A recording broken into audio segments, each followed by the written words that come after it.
वर्तमान कलाहांडी जिल्लार आसुची एक बड़ खबर। 4000 टंका लांच नेउथुवा बेले भिजिलांस जाल हेल्थ सुपरभाइजर। कलाहांडी जिला थुआमूल रामपुर गोष्ठी स्वास्थ्य केन्द्र में कार्यरत हेल्थ सुपरभाइजर लक्ष्मीनारायण महारणा जन्म प्रमाणपत्र निमंते 4000 टंका लांच नेउथुवा बेले भिजिलांस जाल धरा पड़िछंती।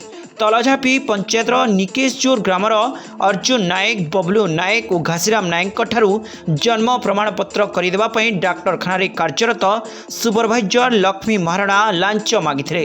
एने समस्ते कलाहांडी भिजिलांस विभाग में अभियोग करथिले।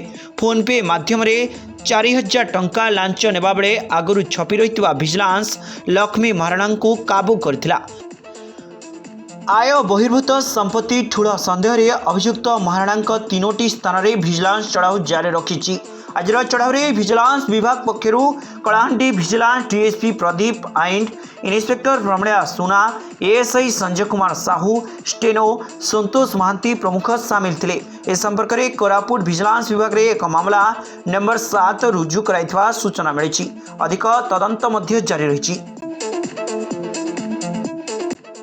कलाहांडी सुबिंदु कुमार पंडांक रिपोर्ट, कोशल प्रवाह।